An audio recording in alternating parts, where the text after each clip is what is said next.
এদিকে গোপালগঞ্জে আওয়ামী লীগের অ্যাকশন শুরু। খুব শীঘ্রই দেশে ফিরছেন শেখ হাসিনা। প্রমাণসহ ফেঁসে গেলেন তাজুল ইসলাম। অবশেষে শেখ হাসিনার ফাঁসির রায় বাতিল। আওয়ামী লীগ সভানেত্রী শেখ হাসিনাকে দেশে ফেরাতে তার নিজ নির্বাচনী এলাকা গোপালগঞ্জের কোটালীপাড়ায় মিছিল করেছেন বিপুল নেতাকর্মীরা লাঠি সোঁটা হাতে কোটালীপাড়া উপজেলা সদরে এসে সমবেত হন। উপজেলা সদরের সব সড়ক লোকারণ্য হয়ে পড়ে। দুপুরে বের করা হয় বিক্ষোভ মিছিল। আওয়ামী লীগ দাঁড়িয়ে গেছে। আওয়ামী লীগ কখনোই কোণঠাসা হয়ে থাকার মতো সংগঠন না, অলরেডি দাঁড়িয়ে গেছে এবং বঙ্গবন্ধু কন্যা অতি দ্রুতই বাংলাদেশে ফিরবেন। বাংলাদেশে ফিরলে তখন দেখবেন লড়াই সংগ্রাম রাজপথ উত্তাল কিভাবে করতে হয়। তারেক রহমানই বাংলাদেশ আওয়ামী লীগের ব্যান উঠাবে, তারেক রহমানই বাংলাদেশ থেকে পালাবে। শেখ হাসিনার মামলার রায় কিছুতেই এর পরবর্তী পর্যায়ে গিয়ে বা উচ্চ আদালতে টিকিয়ে রাখা সম্ভব হবে না আন্তর্জাতিক অপরাধ ট্রাইব্যুনালের পক্ষে। এখন তাজুল ইসলাম দেশে ফিরবেন কিনা, দেশে ফিরলে তাদের আইনজীবীর লাইসেন্স বাতিল করা উচিত কিনা, সে প্রশ্নের উত্তর দিতে হবে আইনমন্ত্রী আসাদুজ্জামান সহ বিএনপি সরকার। আসসালামু আলাইকুম প্রিয় দর্শক, নতুন একটা ভিডিওতে সবাইকে স্বাগতম। তো ইতিমধ্যে আপনারা অনেকগুলো ভিডিওর অংশবিশেষ দেখেছেন। তো দেখে নিশ্চয়ই বুঝতে পেরেছেন যে ভিডিওটা আসলে কতটা গুরুত্বপূর্ণ এবং আকর্ষণীয় হতে চলেছে। তো চলুন কথা না বাড়িয়ে সম্পূর্ণ ভিডিওটা দেখে আসি। দেখার আগে বলবো, যারা আমাদের চ্যানেলটি এখনও পর্যন্ত সাবস্ক্রাইব করেননি দয়া করে সাবস্ক্রাইব করে দিন। যারা ইতিমধ্যে সাবস্ক্রাইব করে দিয়েছেন তাদের অসংখ্য ধন্যবাদ। তো প্রিয় দর্শক, চলুন কথা না বাড়িয়ে একটি লাইক দিয়ে সম্পূর্ণ ভিডিওটা দেখে আসি। আওয়ামী লীগ সভানেত্রী শেখ হাসিনাকে দেশে ফেরাতে তার নিজ নির্বাচনী এলাকা গোপালগঞ্জের কোটালীপাড়ায় মিছিল করেছেন বিপুল নেতাকর্মী। সকালের দিকে পৌরসভা ও 11টি ইউনিয়ন থেকে নেতাকর্মীরা লাঠি সোঁটা হাতে কোটালীপাড়া উপজেলা সদরে এসে সমবেত হন। উপজেলা সদরের সব সড়ক লোকারণ্য হয়ে পড়ে। দুপুরে বের করা হয় বিক্ষোভ মিছিল শেষে উপজেলা পরিষদ সংলগ্ন বঙ্গবন্ধুর মোরালের সামনে দাঁড়িয়ে উপজেলা আওয়ামী লীগ সহযোগী সংগঠনের নেতাকর্মীরা শপথ নেন। শপথ বাক্য পাঠ করান কোটালীপাড়া উপজেলা আওয়ামী লীগের সাধারণ সম্পাদক আয়নাল হোসেন শেখ। দেখেছেন সারা বাংলাদেশে জ্বালাও পোড়াও করে আমাদের আওয়ামী লীগের নেতাকর্মীদের ঘরের ভিতরে রেখে পুড়িয়ে মেরেছে। সারা দেশ আজকে কোনো আইন শৃঙ্খলা নাই। আজ পর্যন্ত কালকে রাত্রেও আমাদের এই এলাকায় ডাকাত এসেছে। সারা ঢাকা শহরে শুধু আওয়ামী লীগের লোকজনের বাড়িতে ডাকাতি হচ্ছে। আমরা সেই তারই প্রতিবাদে জ্বালাও পোড়াও সহ আমাদের প্রাণপ্রিয় নেত্রী জননেত্রী শেখ হাসিনাকে এই বাংলার মাটিতে ফিরিয়ে আনার জন্য ঐক্যবদ্ধভাবে আমরা সংগ্রাম শুরু করেছি। আমাদের এক দফা শেখ হাসিনাকে ফিরিয়ে আনবো। যতক্ষণ পর্যন্ত ফিরিয়ে আনতে পারবো আমাদের আন্দোলন চলবে। আমাদের কোনো বিভেদ নাই। আমরা ঐক্যবদ্ধভাবে গণতান্ত্রিক পদ্ধতিতে আমরা আন্দোলন করব। নিরস্ত্রভাবে অহিংসভাবে আমরা এই আন্দোলন করব। এ সময় জেলা আওয়ামী লীগের সাধারণ সম্পাদক জি.এম. শাহাবুদ্দিন আজম, কোটালীপাড়া উপজেলা আওয়ামী লীগের সভাপতি ভবেন্দ্রনাথ বিশ্বাস, যুগ্ম সাধারণ সম্পাদক কামাল হোসেন শেখ, পৌর মেয়র মতিয়ার রহমান হাজরা, জেলা ছাত্রলীগের সভাপতি নিউটন মোল্লা সহ আরও অনেকে উপস্থিত ছিলেন। আওয়ামী লীগ দাঁড়িয়ে গেছে। আওয়ামী লীগ কখনোই কোণঠাসা হয়ে থাকার মতো সংগঠন না, অলরেডি দাঁড়িয়ে গেছে এবং বঙ্গবন্ধু কন্যা অতি দ্রুতই বাংলাদেশে ফিরবেন। বাংলাদেশে ফিরলে তখন দেখবেন লড়াই সংগ্রাম রাজপথ উত্তাল কিভাবে করতে হয়। অনেকেই বলতে পারেন আওয়ামী লীগ তো নিষিদ্ধ সংগঠন, নিবন্ধন স্থগিত, তারেক রহমান তো এটার প্রত্যাহার করবে না, এটার সুরাহা করবে না। দেখেন তারেক রহমানের খুব দ্রুত বাংলাদেশে পতন হবে। এখন অনেকে এটাকে রূপকথার গল্প বলতে পারেন স্বাভাবিক, কিন্তু কেন পতন হবে আমি আপনাদেরকে ঘটনাগুলো একটু খুলে বলি। প্রথমত সাপ্লাই চেইন, বাংলাদেশের যে সাপ্লাই চেইন আছে সেটা অলরেডি বিপর্যস্ত, এটা যে কোনো সময় কলাপস করবে। দ্বিতীয়ত বাংলাদেশের অর্থনীতি যে কোনো সময় কলাপস করবে। বাংলাদেশের অর্থনীতির মূল চালিকা শক্তি কি? রেমিটেন্স। মধ্যপ্রাচ্য উত্তাল, দুবাই, সৌদি আরব, কাতার, কুয়েত, সবগুলা দেশ উত্তপ্ত, সবগুলা দেশ যুদ্ধ বিধ্বস্ত, ইরান ক্রমাগত হামলা চালাচ্ছে। এইসব দেশে যারা রেমিটেন্স যোদ্ধা ছিল আমাদের, তারা কিন্তু অলরেডি অনেকে দেশে ফিরে চলে গেছে, কারণ সেখানে কাজ নাই, সেখানে যুদ্ধ বিধ্বস্ত অবস্থা, সেখানে স্বাভাবিক জীবন যাপন করাই সমস্যা হয়ে গেছে, সেখানে তো কাজ করতে পারবে না। এবং বাংলাদেশের অর্থনীতির একটা বিশাল অংশ যে রেমিটেন্স, এটা কিন্তু মধ্যপ্রাচ্য থেকে আসে। সুতরাং মধ্যপ্রাচ্য যদি বন্ধ হয়ে যায় অর্থনীতিতে একটা বিশাল চাপ পড়বে। এবং গার্মেন্টস শিল্প বাংলাদেশের অর্থনীতির দ্বিতীয় চালিকা শক্তি। বাংলাদেশের গার্মেন্টস খাত অলরেডি ধ্বংসের পথে। অসংখ্য গার্মেন্টস বন্ধ হয়ে গেছে, লক্ষ লক্ষ শ্রমিক বেকার হয়ে গেছে এবং গার্মেন্টসের যে কাঁচামাল এবং যে জ্বালানি সবকিছুর সংকট দেখা দিয়েছে। ভারত থেকে কাঁচামাল আনতে পারতেছে না, অর্থের অভাব, গার্মেন্টস ব্যবসায়ীরা মুখ ফিরিয়ে নিচ্ছে, তারা অনেকে গার্মেন্টস প্রতিষ্ঠান বন্ধ করে দিয়ে দেশের বাইরে পাড়ি জমাচ্ছে। সবকিছু মিলিয়ে একটা জঘন্য অবস্থা। বাংলাদেশের গার্মেন্টস যেখানে এশিয়াতে টপ 3-এর মধ্যে ছিল, সেখানে কিন্তু এখন সে অবস্থান একদম নিম্নগামী। সুতরাং গার্মেন্টস বন্ধ, রেমিটেন্সের অবস্থা খারাপ, অর্থনীতি বিকলাঙ্গ এবং যে বেকারত্ব বাড়তেছে বাংলাদেশে, সকল সেক্টরে ঘুষ অতিরিক্ত দেওয়া লাগতেছে, মানুষ ব্যবসা প্রতিষ্ঠান বন্ধ করে দিচ্ছে, মানুষ প্রতিষ্ঠান চালাইতে পারতেছে না, বিএনপির সীমাহীন দুর্নীতি, বিএনপির সীমাহীন চাঁদাবাজি অতিষ্ঠ হয়ে গেছে সবাই। সবকিছু মিলে বাংলাদেশের অর্থনৈতিক সেক্টর বিপর্যস্ত। যে কোনো সময় অর্থনীতি কলাপস করবে এবং বাংলাদেশের রেমিটেন্স তো বললামই আমি যেটা। সবকিছু মিলিয়ে ভাই দেশের অবস্থা জগাখিচুড়ি এবং দেশে যেভাবে আইন শৃঙ্খলার অবনতি ঘটতেছে, আইন শৃঙ্খলা নাই বললে চলে, পুলিশের অপারগতা, পুলিশ কার্যকরী ভূমিকার মধ্যে নাই। সুতরাং আইন শৃঙ্খলার অবনতি, অর্থনৈতিক কলাপস, সাপ্লাই চেইন এটা নষ্ট হয়ে গেছে এবং তারেক রহমান বিপদে পড়লে সেনাবাহিনী কখনোই তাকে সহায়তা করবে না, এটুকু নিশ্চিত আপনারা থাকতে পারেন। পাশাপাশি মার্কিন যুক্তরাষ্ট্রের সাথে যে বাণিজ্যিক চুক্তি করা হয়েছে, এই চুক্তি যদি বাংলাদেশের সাধারণ মানুষ জেনে যায়, বাংলাদেশের সাধারণ মানুষ যদি বুঝে যায় যে এই চুক্তি আমাদের দেশকে বিক্রি করে দেওয়া হয়েছে চুক্তির মধ্য দিয়ে, তখন দেখবেন বাংলাদেশে একটা ঘটবে। আরেকটা গুরুত্বপূর্ণ যে বিষয়, জ্বালানি সংকটের ফলে বাংলাদেশের রাজধানী ঢাকার মধ্যে যে পাঠাও ড্রাইভাররা আছে, মানে যারা বাইক চালায়, রাইড শেয়ার করে, এরা কিন্তু তাদের পরিবার চালায় রাইড শেয়ারের মধ্যে দিয়ে, অনেকেই মাস শেষ হয়তো বা 20,000 30,000 মতো আয় করে। কিন্তু যখন জ্বালানি সংকট দেখা দিচ্ছে, এখন পাঠাও ড্রাইভাররা লাইন দিয়ে দাঁড়িয়ে আছে, ঘন্টার পর ঘন্টা অপেক্ষা করতেছে, তারা কোনো পেট্রোল পাম্পে সিরিয়াল পাচ্ছে না, তেল পাচ্ছে না, তাদের পরিবার কিন্তু বিপর্যস্ত। তাদের সন্তানের চিকিৎসার ব্যয় মেটাতে পারে না, তাদের পরিবারের যে বাবা মা তাদের জন্য ওষুধ কিনতে পারে না, তাদের জীবন ব্যয় মেটানোর জন্য যতটুকু অর্থ প্রয়োজন সেটা তারা উপার্জন করতে পারতেছে না। কারণ 6 ঘন্টা যদি আপনি লাইনে দাঁড়িয়ে থাকেন, সেক্ষেত্রে আপনি কখন তেল নেবেন, কখন আপনি 300 টাকার তেল দিয়ে কয়টা রাইড শেয়ার করবেন, কয় টাকা পাবেন? সেই ক্ষেত্রে ঢাকা শহরে এই একটা বিশাল সংকট দেখা দেবে। এখন আমি যতটুকু সংবাদ পেয়েছি, ঢাকা শহরে প্রায় 2 লক্ষ পাঠাও রাইডার আছে, অর্থাৎ রাইড শেয়ার করে বাইকের মাধ্যমে। এই 2 লক্ষ ব্যক্তির জীবন যখন বিপর্যস্ত হবে, এই 2 লক্ষ ব্যক্তি যখন তার পরিবারের মুখে দুবেলা দুমুঠো খাবার তুলে দিতে পারবে না, এই 2 লক্ষ মানুষ যখন তার সন্তান তার বাবা মায়ের চিকিৎসার ব্যয় মেটাতে পারবে না, এই 2 লক্ষ মানুষ যখন তাদের দুবেলা দুমুঠো খাবার খেতে পারবে না, তখন কিন্তু একটা এরাই ঘটাবে। বাংলাদেশ আওয়ামী লীগের কিচ্ছু করতে হবে না এই সরকারকে অপ্রাসঙ্গিক করতে, এই সরকারকে ফেলে দিতে। এই পাঠাও রাইড যারা শেয়ার করে তারাই এনাফ। আমার কথাটা আজ থেকে 4 মাস পর মিলিয়ে নেবেন যে পাঠাও রাইডাররা ঢাকা শহরে একটা ঘটাবে, এবং এই ফলে তারেক রহমানের গদি লড়বড় হয়ে যাবে। এই গদি রক্ষার জন্য পুলিশ আসবে না, সেনাবাহিনীও আসবে না, একটু আপনারা মাথায় রাখবেন। সুতরাং যারা ভাবছেন আওয়ামী লীগ অপ্রাসঙ্গিক হয়ে গেছে, আওয়ামী লীগ নিশ্চিহ্ন হয়ে যাবে, আওয়ামী লীগ মুসলিম লীগ হয়ে যাবে, আপনারা ভুলের সাগরে ভাসমান। তারেক রহমানই বাংলাদেশ আওয়ামী লীগের ব্যান উঠাবে, তারেক রহমানই বাংলাদেশ থেকে পালাবে, এবং কোথায় পালাবে সেটা সময় বলে দেবে। আমরা কিছু বলতেছি না, আমরা কোনো হুমকি ধামকি দিচ্ছি না, আমরা জাস্ট বাস্তবতা আপনাদের সামনে তুলে ধরলাম।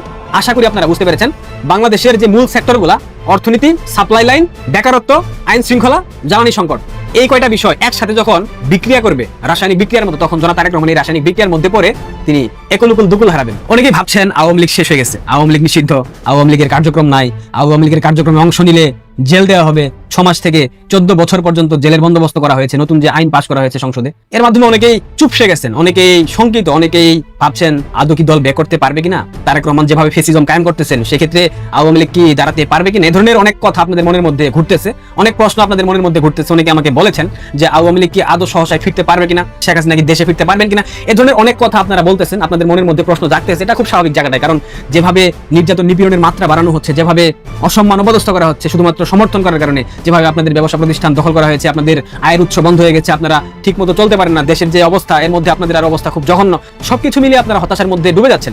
আপনাদের উদ্দেশ্যে কিছু বিষয় আমি বলি। আওয়ামী লীগের 3য় প্রজন্ম দাঁড়িয়ে গেছে, 3য় প্রজন্মের হাত ধরে বাংলাদেশ আওয়ামী লীগ সুসংগঠিত হবে। এটা কিন্তু অনেক বড় সত্য একটা কথা, এর থেকে বড় সত্য কথা এই মুহূর্তে নাই। 3য় প্রজন্ম আমরা দাঁড়িয়ে গেছি, আমাদের পরবর্তী প্রজন্ম আছে জেনজি, তারাও দাঁড়িয়ে গেছে। আমি কিন্তু জেনজি না। ধরেন বাংলাদেশ আওয়ামী লীগ 20 বছর ক্ষমতায় আসতে পারলো না। আপনারা অনেকে যারা ভাবছেন আওয়ামী লীগ নিঃশেষ হয়ে যাবে, ধ্বংস হয়ে যাবে, নিশ্চিহ্ন হয়ে যাবে, আওয়ামী লীগের নামগন্ধ মুছে যাবে, আওয়ামী লীগ মুসলিম লীগ হবে, আপনারা ভুল ভাবছেন। আওয়ামী লীগ কিন্তু শুধুমাত্র একটা সংগঠন না, আওয়ামী লীগ একটা বিশাল অনুভূতি, যে অনুভূতিকে কখনোই গলা টিপে চাপ প্রয়োগ করে হত্যা করা যায় না। আমার বয়স 30, আগামী 20 বছর পর আওয়ামী লীগ ক্ষমতায় আসবে, তখন আমার বয়স 50। ধরেন আমার চ্যাপ্টার ক্লোজ, যেহেতু বাংলাদেশের গড়াই কম, আমি ধরেন ক্লোজ। এখন আমার যে ছেলে হবে বা আমার ছেলের যে ছেলে হবে, তারা কিন্তু জন্মগতভাবে আওয়ামী লীগ করবে। আমার বাবা আওয়ামী লীগের নেতা ছিল, দাদা আওয়ামী লীগের নেতা ছিল, আমার বাবা আওয়ামী লীগ করেছে। সুতরাং আমার যে সন্তান হবে সেও বংশ পরম্পরায় কিংবা উত্তরাধিকার সূত্রে বাংলাদেশ আওয়ামী লীগের রাজনীতি করবে, এবং তার যে সন্তান হবে সেও বাংলাদেশ আওয়ামী লীগের রাজনীতিটাই করবে। এখন আওয়ামী লীগের যে 3য় প্রজন্ম দাঁড়িয়ে গেছে, এই প্রজন্মের হাত ধরে যদি আওয়ামী লীগ সুসংগঠিত হয় এবং যদি ক্ষমতায় নাও আসতে পারে, আমাদের এই 3য় প্রজন্মের পর যে প্রজন্ম আসবে এবং তারপরে যে প্রজন্ম আসবে, তাদের হাত দিয়ে বাংলাদেশ আওয়ামী লীগ বাংলাদেশের মাটিতে ক্ষমতায় আসবে। এই মুহূর্তে যারা অন্যায়ভাবে বাংলাদেশ আওয়ামী লীগের উপর নির্যাতন করতেছেন, নিপীড়ন করতেছেন, খুন করতেছেন, গুম করতেছেন, ধর্ষণ করতেছেন, দখল করতেছেন আওয়ামী লীগের নেতাকর্মীদের সহায় সম্পত্তি, বাড়িঘর, প্রতিষ্ঠান, এগুলোর বিচার আমাদের প্রজন্ম না করতে পারি, 4র্থ প্রজন্ম কিংবা 5ম প্রজন্মের যারা নেতৃত্ব দিবে তারা কিন্তু করবে। এটা আপনারা নিশ্চিত থাকেন, বাংলাদেশ আওয়ামী লীগকে মুছে ফেলার সাধ্য ওই ডিপ স্টেট, ওই আইএসআই, ওই সিআইএ কারোর নাই। যদি থাকতো এই 2 বছরে আওয়ামী লীগকে অপ্রাসঙ্গিক করতে পারতো, পেরেছে। বাংলাদেশ আওয়ামী লীগের নেতাকর্মীরা দাঁড়িয়ে গেছে না। আমি সবসময় ভাবতাম ছাত্রলীগে মনে হয় আদর্শিক নেতাকর্মীদের অনেক সংকট, অনেক অভাব, কিন্তু 5 আগস্টের পর আমার এই ধারণা সম্পূর্ণরূপে ভুল প্রমাণিত হয়েছে। 5 আগস্টের পর আওয়ামী লীগের একটা প্রজন্ম যেভাবে আদর্শিক জায়গা থেকে দাঁড়িয়ে গেছে, দেখেন একটা জিনিস খেয়াল করেন, খুন করা হচ্ছে, ধর্ষণ করা হচ্ছে পরিবারদেরকে, তারপরেও ছাত্রলীগের নেতাকর্মীরা কিন্তু মিছিল মিটিং করতেছে, তারা কিন্তু লড়াই সংগ্রাম করতেছে, তারা কিন্তু পোস্টার, ব্যানার, ফেস্টুন লাগাচ্ছে। গত 15 বছর যাদেরকে দমিয়ে রাখা হয়েছিল, যাদেরকে সংগঠনে কোনো প্রকার মূল্যায়ন করা হয়নি, যাদেরকে সংগঠন থেকে বিতাড়িত করা হয়েছিল, তারা কিন্তু দাঁড়িয়ে গেছে। গত 15 বছর ঢাকা শহরে যারা ব্যানার ফেস্টুনে সয়লাভ করে ফেলতো, ঢাকা শহর যাদের ব্যানার ফেস্টুনের যন্ত্রণায় রাস্তাঘাটে বের হওয়া যেত না, ঢাকা মহানগর দক্ষিণ, ঢাকা মহানগর উত্তর, তারা কিন্তু কোনো প্রকার ব্যানার ফেস্টুন ঢাকা শহরে লাগাচ্ছে না, লাগাবেও না, কারণ তারা তো আদর্শিক রাজনীতিটা ওইভাবে করে না, তারা সবসময় স্বার্থে রাজনীতি করেছে। এদের মধ্যে অনেকে আদর্শিক আছে, তারা হয়তোবা কোনো কারণে করতে পারে না, কুণ্ঠাসা হয়ে আছে, কিংবা তাদের যারা দলীয় নেতাকর্মী আছে কিংবা সমর্থক আছে তারা রিস্ক নিতে পারতেছে না। সেই জায়গা থেকে আওয়ামী লীগের নেতাকর্মীরা এখন ঢাকা শহরে ব্যানার ফেস্টুন করতে পারতেছে না, কিন্তু অনেকে আবার করতেছে। গতকাল কতগুলো ফুটেজ পাইলাম আমি, কেন্দ্রীয় যুবলীগের একজন মেম্বার, তিনি ঢাকা শহরে অনেকগুলো ব্যানার ফেস্টুন করেছেন, আপনারা স্ক্রিনে ছবিগুলো দেখতে পাচ্ছেন। আমার কাছে ভালো লেগেছে যে এরকম একটা সংকটকালীন মুহূর্তে এসে কেন্দ্রীয় যুবলীগের একজন সদস্য তিনি অনেকগুলো ব্যানার ফেস্টুন করেছেন। এরকম শুরু হয়েছে, ধীরে ধীরে এটা বাড়বে, ক্রমান্বয়ে বাড়বে, এবং বাংলাদেশ আওয়ামী লীগের যে তৃতীয় প্রজন্ম, এই তৃতীয় প্রজন্মের হাত ধরে বাংলাদেশ আওয়ামী লীগ আবার সুসংগঠিত হবে, আবারও ক্ষমতায় আসবে। সুতরাং আপনারা যারা হতাশাগ্রস্ত হচ্ছেন তারা হতাশ হবেন না। বস্তা ভর্তি টাকার বিনিময়ে রাজসাক্ষী বানানো, টাকা চেয়ে জামিন করানোর প্রতিশ্রুতি দেওয়া সহ নানা অভিযোগ ওঠার পর এখন রীতিমতো তদন্তকারী দল জামিনের বিনিময়ে কোটি টাকার ঘুষ চাওয়ার যে কল ফাঁস হয়েছিল সেই টেলিফোন কলের সত্যতা পেয়েছে। তার মানে তাজুল ইসলামের প্রসিকিউশন টিমের সদস্য সাইমুম রেজা তালুকদার চট্টগ্রামের মানবতা বিরোধী অপরাধের একটি মামলায় আটককৃত আওয়ামী লীগের সংসদ সদস্য ABM ফজলে করিম চৌধুরীর স্ত্রী এবং আইনজীবী রিজওয়ানা ইউসুফের কাছে সাইমুম রেজা তালুকদার ফোনে 1 কোটি টাকা ঘুষ দাবি করছেন এমন একটা রেকর্ডিং যে ফাঁস হয়েছিল মার্চ মাসে, সেটা এখন প্রমাণিত বলে বলছে নতুন চিফ প্রসিকিউটর আমিনুল ইসলাম। এবং তিনি বলছেন যে যে ফ্যাক্ট ফাইন্ডিং টিমটি বা তদন্তকারী দলটি এই কল রেকর্ড ফাঁসের পর তারা গঠন করে দিয়েছিলেন, তারা এই কল রেকর্ডের সত্যতা পেয়েছে। ওই আওয়ামী লীগের সংসদ সদস্য ABM ফজলে করিম চৌধুরীর পরিবার বলেছিল যে তাজুল ইসলামের প্রসিকিউশন টিম অন্তত 26 বার এই সাইমুম রেজা তালুকদারের মাধ্যমে তাদের সঙ্গে যোগাযোগ করেছিল, তাদের কাছে টাকা চেয়েছিল, কোটি টাকা ঘুষ দাবি করেছিল, যাতে তারা ABM ফজলে করিম চৌধুরীকে চট্টগ্রামের ওই মামলা থেকে জামিন দিয়ে দেওয়ার প্রতিশ্রুতি দিয়েছিল। তাজুল ইসলামের বিরুদ্ধে, তাজুল ইসলামের প্রসিকিউশন টিমের বিরুদ্ধে যে এরকম সব ভয়াবহ আর্থিক দুর্নীতি এবং কেলেঙ্কারির অভিযোগ এরই মধ্যে বিএনপি সরকারের কাছে আছে সেটার প্রমাণ পাওয়া যাচ্ছিল বা ধারণা করা যাচ্ছিল যখন বিএনপি সরকার গঠন করতে না করতেই 1 সপ্তাহেরও কম সময়ের মধ্যে আন্তর্জাতিক অপরাধ ট্রাইব্যুনালের চিফ প্রসিকিউটর পদ থেকে তাজুল ইসলামকে সরিয়ে দেওয়ার সিদ্ধান্ত জানায়। এবং চিফ প্রসিকিউটর পদ থেকে তাজুল ইসলামকে সরিয়ে দেওয়ার পরপরই সেদিনই তাজুল ইসলামের প্রসিকিউশন টিমের একজন সদস্য BM সুলতান মাহমুদ তিনি ফেসবুকে লেখেন যে তিনি রীতিমতো প্রসিকিউশন টিমের বিভিন্ন সদস্যদের রুমে দেখেছেন যে আন্তর্জাতিক অপরাধ ট্রাইব্যুনালে চলমান বিভিন্ন মামলায় অভিযুক্ত ব্যক্তিদের পরিবারের সদস্যরা বস্তা ভর্তি টাকা নিয়ে ঢুকছেন এবং তার বিনিময়ে সেসব ব্যক্তিকে রাজসাক্ষী বানানো হয়েছে। শুধু তাই নয়, BM সুলতান মাহমুদ এমন অভিযোগও নিয়ে আসেন চিফ প্রসিকিউটর তাজুল ইসলাম এবং তার প্রসিকিউশন টিমের অন্য সদস্যদের বিরুদ্ধে যে এমনকি শেখ হাসিনার মামলার যে রাজসাক্ষী পুলিশের তৎকালীন আইজি চৌধুরী আব্দুল্লাহ মামুন, তাকেও বিপুল পরিমাণ অর্থের বিনিময়ে রাজসাক্ষী বানিয়েছিলেন তাজুল ইসলামেরা। আন্তর্জাতিক অপরাধ ট্রাইব্যুনালে এ ধরনের অপরাধমূলক কর্মকাণ্ড ঘটে থাকলে এবং যখন প্রমাণ মিলছে যে একটি কল রেকর্ড ফাঁস হয়ে গেছে, যেই কল রেকর্ডকে জেনুইন বলছেন বর্তমান চিফ প্রসিকিউটর, যেই কল রেকর্ড সত্য বলে প্রমাণ পাচ্ছেন তদন্তকারী ব্যক্তিবর্গ, তখন এই কোনো মামলাতেই চিফ প্রসিকিউটর তাজুল ইসলামের প্রসিকিউশন টিম আসলে সৎভাবে কর্মকাণ্ড পরিচালনা করেছিলেন কিনা সেটা প্রমাণ ব্যতি রেখে এখন কোনো মামলার রায় বা বিচার কাজ সম্পন্ন করা আইনিভাবে দেখলে মুশকিল হয়ে পড়বে নতুন প্রসিকিউশন টিমের জন্য কিংবা আন্তর্জাতিক অপরাধ ট্রাইব্যুনালের জন্য।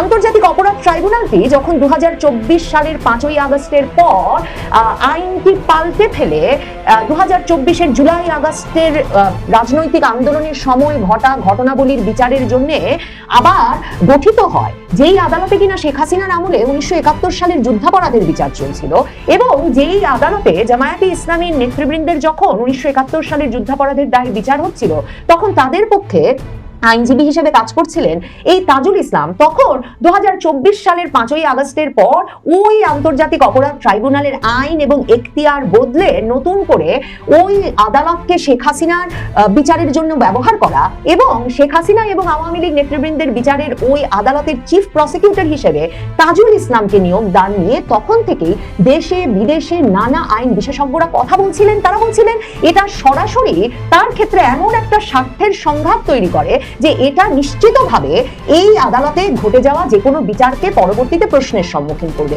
আর এখন কিনা সরকারের পালাবদল হবার পর, বিএনপি সরকার ক্ষমতা নেওয়ার পর দেখা গেল তাজুল ইসলাম শুধুমাত্র যে আওয়ামী লীগের বিরোধী রাজনৈতিক শিবিরের লোক বলে তার নিরপেক্ষতা নিয়ে প্রশ্ন তোলা যায় তাই নয়, তিনি এবং তার ঘনিষ্ঠজনদের নিয়ে গঠিত প্রসিকিউশন টিম রীতিমতো টাকার লেনদেন করছিলেন।